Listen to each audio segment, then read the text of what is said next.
Tesla's not losing to China. It's not losing to General Motors. It's losing to a machine no one saw coming, built in a garage in Zimbabwe. No fuel, no battery, no charging station.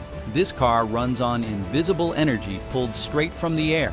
Radio frequencies powering an engine without wires, plugs, or gas. And it works. It wasn't backed by venture capital. It wasn't built in Silicon Valley. It was handcrafted by Maxwell Chikumbutso, an inventor ignored by the West and dismissed by the experts, until his prototype started moving. So how did a continent the world overlooked build the most disruptive car in history? Why is the media ignoring it while investors quietly panic?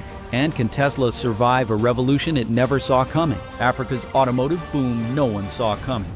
So how did this happen without the world noticing? The answer is both simple and damning. Western media and tech elites had developed tunnel vision. Tesla, Ford, and General Motors dominated the narrative.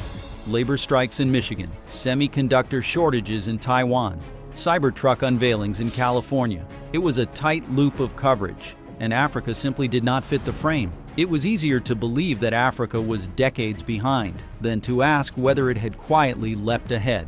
In the cities of Casablanca, Johannesburg, Lagos, and Accra, factories were roaring to life.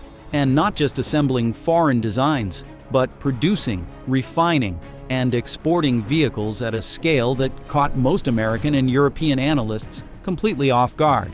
Take Morocco, for example. 2 decades ago, it barely registered on the global automotive radar. By the year 2023, it was Africa's single largest car exporter, sending over 400,000 vehicles annually, primarily to Europe. These were not rebadged kits or second-tier models. They were efficient, emissions compliant, and increasingly competitive with anything coming out of Detroit or Stuttgart. South Africa, long a player in global auto supply chains, had quietly increased its production capacity across multiple provinces. The country now contributed more than 4% to its national gross domestic product through automotive output. Over 10 million vehicles had been manufactured continent-wide, and that number was growing fast. Meanwhile, Nigeria and Ghana were not waiting for foreign car makers to lead the way. They were building their own, ground-up factories with local workers, local designs, and local ambitions.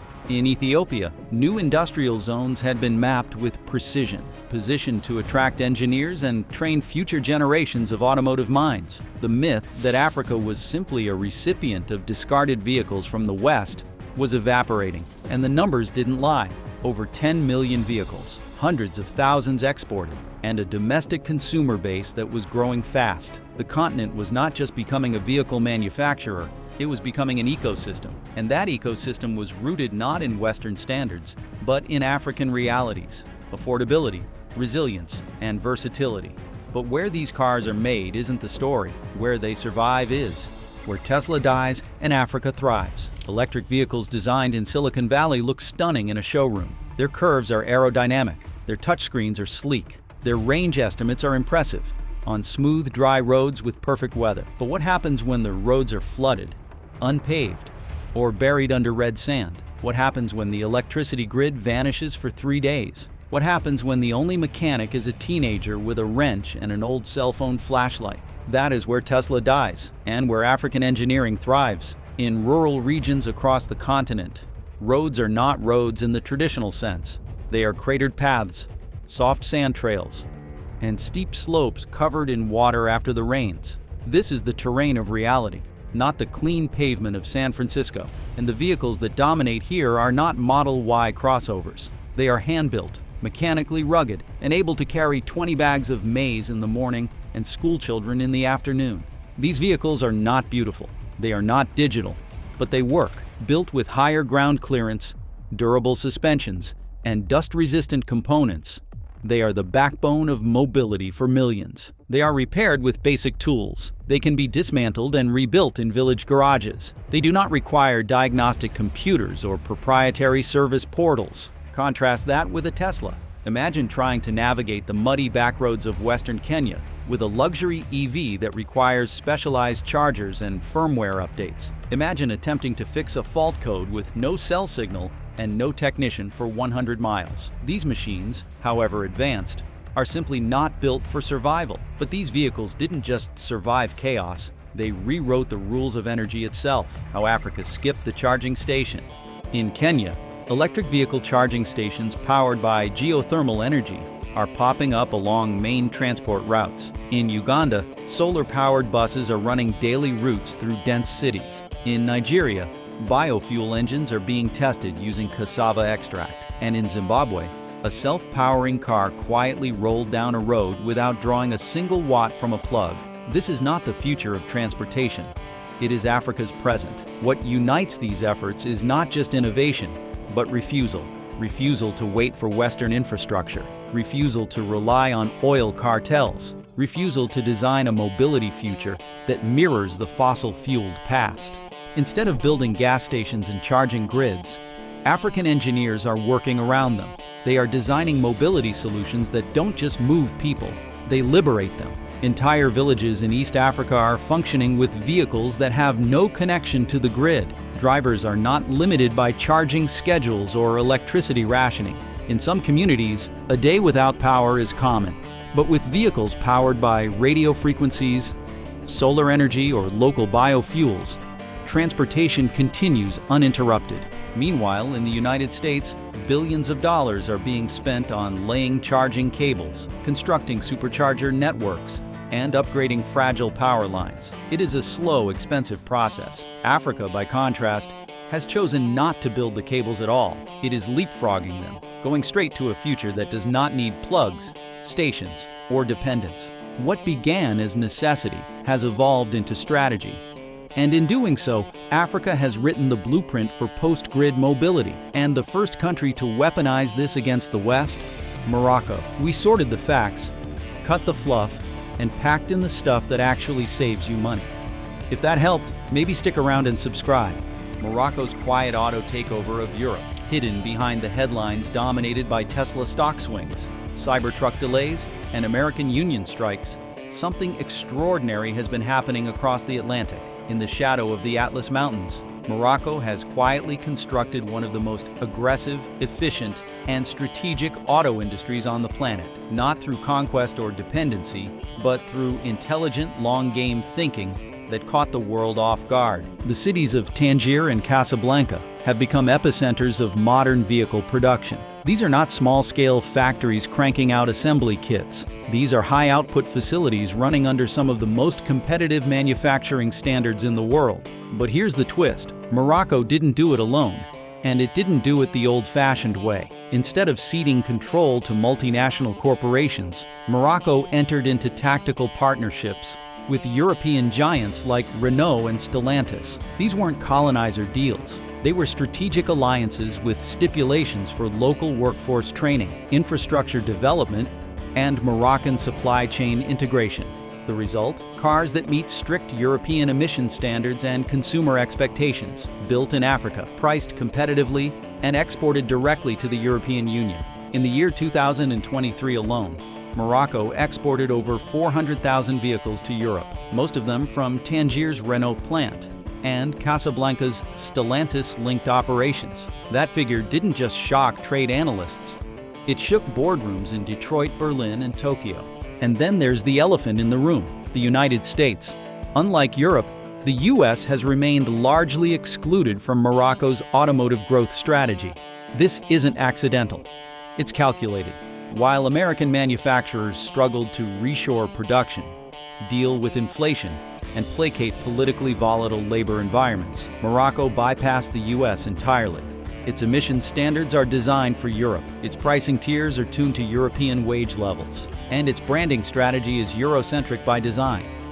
But Morocco's dominance, as formidable as it is not an isolated triumph. Because just south of its border, another story is unfolding. And this one isn't about factories, it's about families.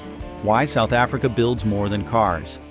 To understand South Africa's auto industry, you have to throw away every assumption you've inherited from Silicon Valley or Wall Street. Here, a car plant is not just a production site, it's a legacy. It's a place where skills are passed down like heirlooms, where pride is measured in generations, not metrics. In South Africa, a factory isn't an engine of profit, it's an anchor of identity. Visit a plant in Pretoria or Port Elizabeth, And you're likely to meet 3 generations of the same family working under the same roof. A grandfather who started on the line in the 1980s. A son now leading a section in logistics. A granddaughter learning electrical diagnostics as part of a vocational pipeline tied directly to the plant's apprenticeship program. This is not a hypothetical. This is happening every day, on every shift. And what that means is profound. South Africa isn't just producing cars, it's producing social continuity. These aren't just jobs, they are lifelines. In townships where unemployment once hovered near 40%, the auto sector is a stabilizer, offering healthcare, training, and mobility in every sense of the word. The plants are not remote. They are embedded, touching lives in ways Tesla's sterile, automated gigafactories could never replicate. Tesla, for all its innovation, has taken a fundamentally different path. It is built on speed, automation, and cost minimization. It resists unionization. It seeks lean workforces and centralized control. But South Africa took another road. Its factories are labor-heavy by design.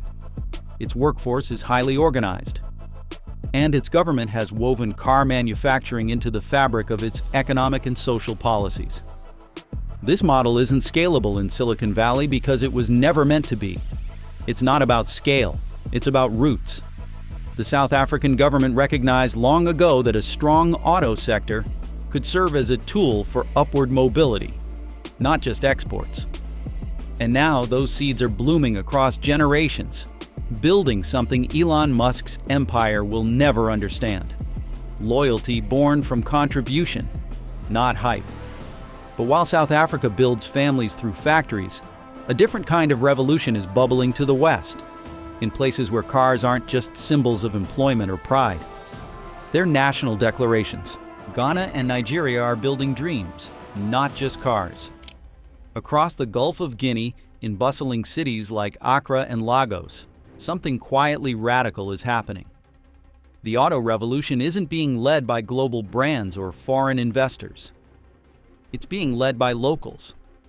Homegrown companies like Konka in Ghana and Innoson Motors in Nigeria aren't merely assembling vehicles, they're reshaping national identity. Walk into a Konka factory and you won't find European engines slapped onto local chassis. You'll find vehicles designed specifically for rural terrain, urban gridlock, and power-scarce communities. These machines aren't luxury exports. They're community workhorses, reliable, rugged, and proudly African. In Nigeria, Innoson Motors has gone from assembling knockdowns to crafting entire vehicles domestically, from body panels to wiring harnesses. Their success isn't measured by Wall Street, but by the middle-class families who can now afford to drive locally made vehicles for the first time. What was once seen as a luxury is now a stepping stone to dignity. And behind every company is a transformation story. A local mechanic turned design consultant. A fabricator who once fixed fenders in a roadside shop now running a parts line. These aren't isolated success stories. They are indicators of a broader shift. Mobility is no longer being imported, it's being invented. The symbolism matters. In countries long haunted by colonial narratives of dependency, building your own car is not just economic, it's psychological emancipation. It tells a nation, we don't need Detroit or Stuttgart. We've got this. And now that Africa has mastered supply chains, built loyalty through labor, and staked its flag on automotive self-determination, the next battle won't be fought in factories or boardrooms. It'll erupt across the world stage. Because what's coming isn't just disruption, it's confrontation. The West laughed. Now it's panicking. When news broke that a Zimbabwean inventor had successfully built a self-powered electric vehicle, one that required neither charging stations nor batteries, reaction across the Western scientific community was swift and dismissive. Reports from respected institutions like the Massachusetts Institute of Technology, Stanford University, and several prominent German auto firms flooded the media cycle. The consensus? It wasn't real. Headlines were flooded with phrases like, not peer-reviewed, theoretical at best, and technologically infeasible. White papers began circulating, warning investors against the unverified claims coming out of Harare. In boardrooms from Boston to Berlin, the idea of a car drawing energy from ambient radio frequencies wasn't seen as revolutionary. It was seen as science fiction. But behind the curtain of technical critique was something far more visceral: fear. Not just fear of change, but fear of where the change was coming from. Historically, disruptive technologies that emerge outside the dominant centers of power, Silicon Valley, Tokyo, Berlin, are treated with suspicion, even hostility.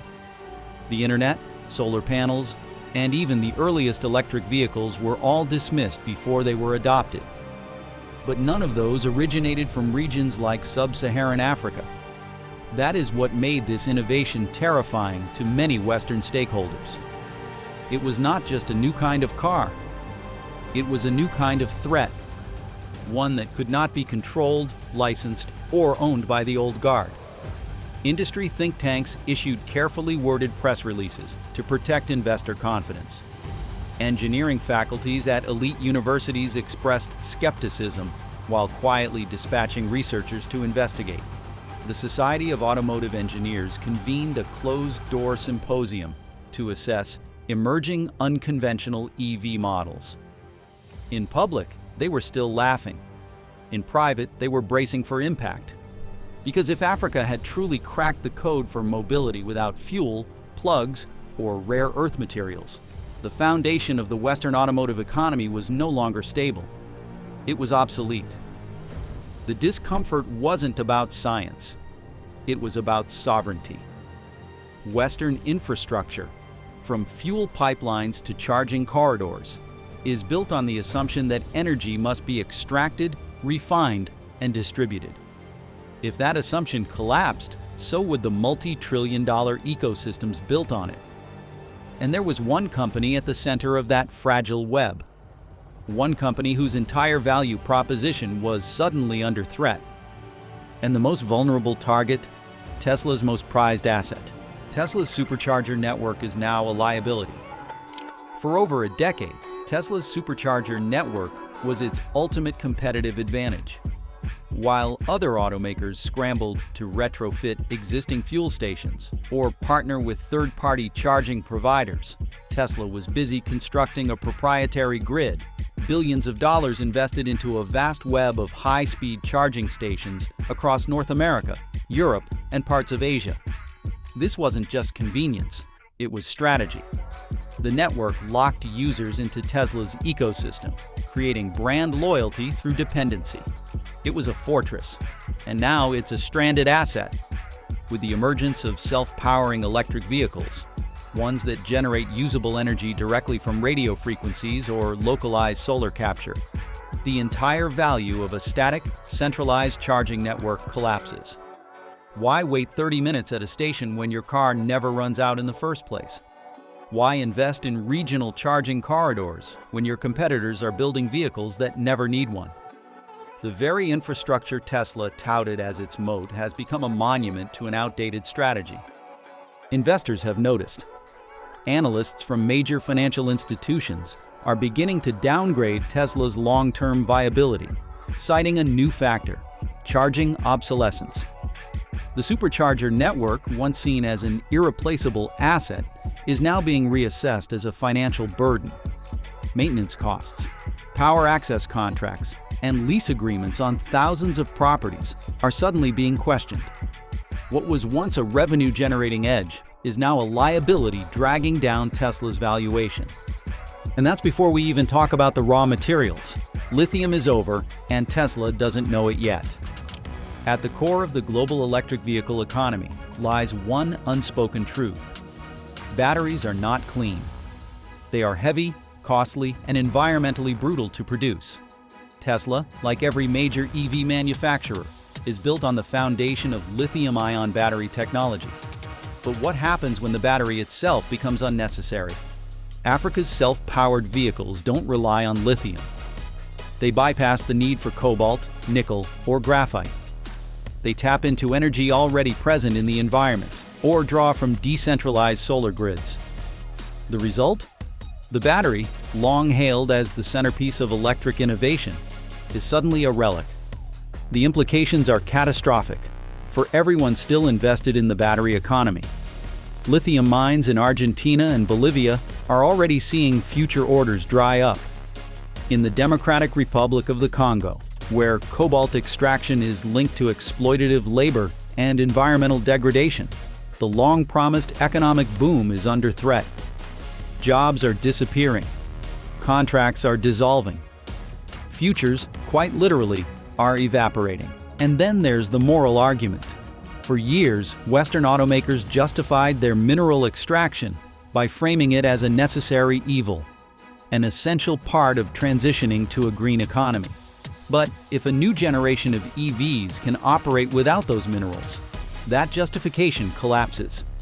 What remains is a supply chain built on unnecessary suffering and pollution. Tesla's clean image begins to tarnish, not because of its vehicles, but because of their very existence in the face of something cleaner. And while the West debated ethics, China made a decision. China isn't waiting. It's investing in Africa's disruption. While the West wrestled with skepticism, ethics, and outdated strategy, China moved. Quietly, precisely, decisively. Across East and West Africa, Chinese investors began signing memoranda of understanding with local EV startups. These weren't splashy billion-dollar headlines. They were targeted agreements, shared manufacturing facilities, co-engineering programs, IP licensing frameworks. In Nairobi, tech incubators received funding from Chinese state-backed banks. In Addis Ababa, Chinese engineers began collaborating with African inventors to refine radio frequency energy converters.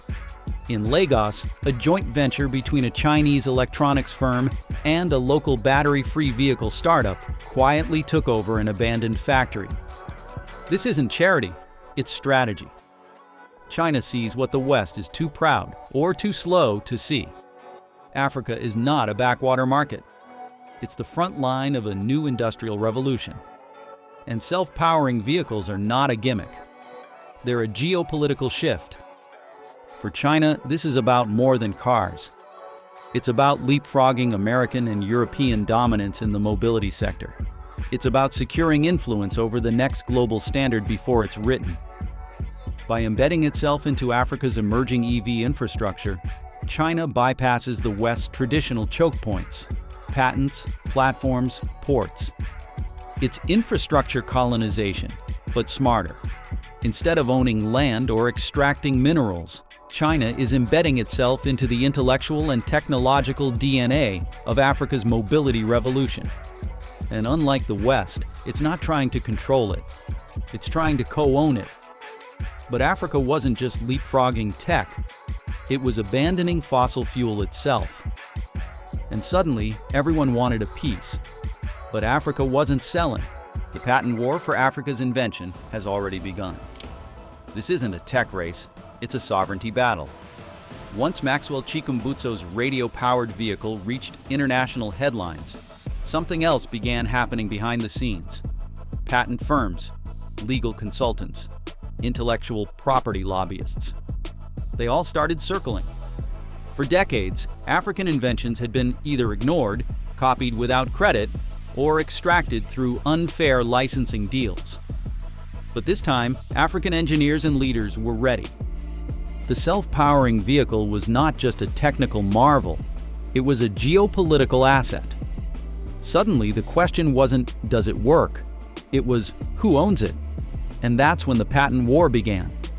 In global courtrooms and legal filings, multinational corporations began attempting to probe the vulnerabilities in Africa's innovation protections. Some pushed for technology-sharing frameworks. Others argued that without Western-style regulation, these inventions couldn't be scaled safely. But behind the legalese was a more obvious motive. If Africa retained control of its invention, the West would be left out of the profits. Some African states faced intense pressure to license the tech to Western automakers. Others were offered generous grants in exchange for partial control or exclusive distribution rights. A few former colonial powers even argued that since some development had used open-source technology, the patents were international by nature. But this time, inventors pushed back. In Zimbabwe, Maxwell refused to license his self-powering engine. In Ghana, government agencies established sovereign technology protections. In Kenya, legal experts began drafting new frameworks for cross-border innovation that didn't rely on the global North's approval. The result? A standoff. Western countries wanted control. Africa wanted ownership. And Tesla? Tesla had no place left. The world Tesla never planned for. Elon Musk built the future. But not this one. Tesla was never supposed to be the underdog. For nearly 2 decades, it led the electric revolution with bold ideas, sharp branding, and a global vision for battery-powered vehicles. But in chasing scale, software, and profit margins, Tesla missed one thing. The revolution would not come from Silicon Valley. It would come from the global South. Maxwell Chikumbutso's self-powering vehicle wasn't just a disruption to Tesla's product lineup. It was a threat to its entire strategy. Because at the heart of Tesla's dominance was one simple dependency: charging. If a car doesn't need to plug in, then Tesla's supercharger network becomes irrelevant. Its lithium battery contracts become overpriced ballast. Its market assumptions crumble. Tesla's sleek design, its top-tier performance specs, its automation, none of it could compete with a vehicle that needed no grid, no gas, and could be repaired with tools from a village garage.